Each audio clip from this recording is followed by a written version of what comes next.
53 años tengo y sacaba la cuenta que hace más de 40 que sé que el fútbol no me importa. Empezó a no importarme el fútbol cuando mi papá me dijo en 1974 que su única ilusión de haber tenido un hijo varón era ver a Racing conmigo, era que viéramos los partidos de Racing juntos.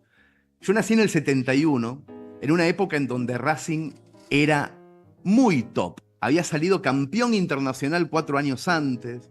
Había sido uno de los mejores equipos de los 60. Mi papá, cuando yo nací en el 71, me dijo: vos sos de Racing y vamos a salir campeones pronto. Quédate tranquilo. Y yo me senté en la vereda a esperar que Racing saliera campeón. Y pasó el 74, el 75, salió campeón River, Huracán, Ferro salió campeón en una época, Quilmes salió campeón y Racing no salió campeón nunca en la reputísima vida de Dios, jamás. Y yo lo miraba a mi viejo y a mi abuelo y le decía, pero no era que éramos un gran equipo. Y mi abuelo me decía, sí, fuimos tricampeones en el 49, 50, 51. Y mi viejo me dice, no sé qué pasó, Hernán, me decía mi viejo, pero yo te juro que éramos buenos. Y yo lo único que hacía era hablar de Racing con mi papá. La verdad que el fútbol nunca me importó, fue toda una excusa para charlar con él. Con mi viejo no se podía hablar de política, porque era conservador, votaba la UCD. No se podía hablar de mujeres porque era tímido. No se podía hablar de libros con mi papá porque no había leído ni uno. Así que nos sentábamos en los sillones del comedor y buscábamos en la tele algún partido de Racing. No importaba si era un partido en directo o indiferido. En una época ya teníamos VHS, en donde mi viejo ponía un 6-4 a Boca, viejo, y lo veíamos entero. O veíamos el gol del Chango Cárdenas en blanco y negro, el gol del centenario cuando Racing salió campeón del mundo, y nos quedábamos quietos hablando. Podía ser cualquier partido, nos daba igual, hablábamos.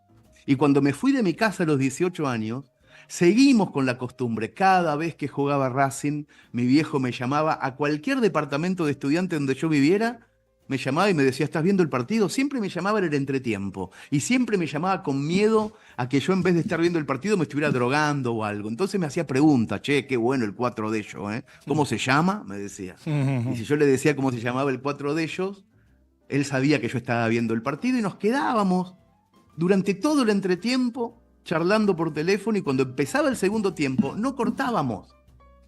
Yo me quedaba viendo el partido y él también, pero con el teléfono ahí. Y él hablaba, no me hablaba a mí, le hablaba al árbitro. Teodoro Nitti, la puta que te parió, decía. Y yo escuchaba que estaba él del otro lado, y cuando terminaba el segundo tiempo cortábamos los dos y habíamos visto un partido de Racing más. Y cuando me fui a España, lo mismo, ya no por teléfono, lo hacíamos por Skype. Siempre en el entretiempo de cualquier partido de Racing sonaba el Skype. Y era mi viejo que me decía, ¿estás viendo el partido, Hernán? Y charlábamos todo el entretiempo. Y un día mi viejo se murió, en 2008, de un infarto, de un día para el otro.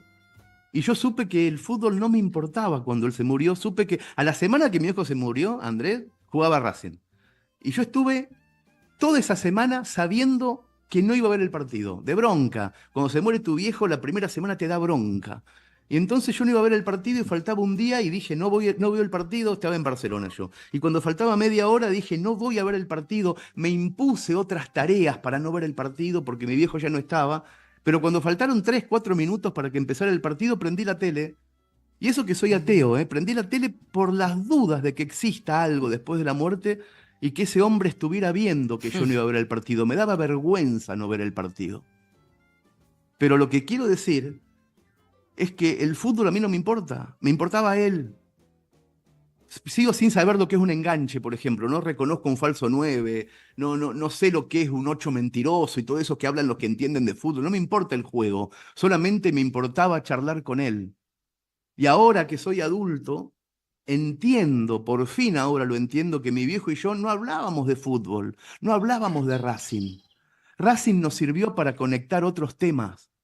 Mi viejo y yo éramos, cuando él vivía, como dos náufragos en la noche, cada cual en su balsa, y Racing era la soga que nos unía. Si nos soltábamos de esa soga, nos quedábamos solos y sin conversación. Hoy mi viejo no está, y a mí me cuesta un montón estas épocas, las vísperas a una final importante, me cuesta un montón. La primera vez que yo vi una pelota fue en el cielo de mi pueblo, en Mercedes. Yo tenía 1 año y medio, mi viejo me estaba haciendo UPA, él había terminado de jugar al tenis y me estaba llevando al auto a UPA, y del otro lado de la cancha de tenis, en la liga de fútbol mercedina, está la cancha, y era un partido profesional, de primera D, jugaba Mercedes primera D, y el arquero debe haber pateado muy alto, y yo vi por primera vez una pelota en el cielo, algo redondo y blanco en el cielo, y pensé que era la luna, y debo haber dicho, luna, luna, y mi viejo miró para arriba, él me tenía UPA y me dijo, no, gordito, no es la luna, me dijo, es una pelota. Yo creo que esa fue la primera vez que hablamos de fútbol. Me dijo, no es la luna, es una pelota. Y después esa charla siguió en las tribunas de la cancha de Racing, en la tribuna de la cancha de Flandria, en los televisores, en los sillones de casa. Fue un parloteo interminable que duró 35 años. Mi viejo y yo solamente hablamos de fútbol durante 35 años, y cuando me fui a Buenos Aires siguió en los teléfonos, y cuando me fui a España siguió en correos electrónicos a deshoras, en chat veloces que cruzaban el océano. La de Roberto Casiari y yo fue una conversación feliz que duró 35 años, y lo más raro de todo es que cuando se murió, yo descubrí inmediatamente que el fútbol no me importa, que únicamente me importaba él, porque mañana a la tarde, a las 17:45, justo en el entretiempo de Racing y Cruzeiro, yo lo único que voy a saber es que ya no va a sonar el teléfono. Terrible.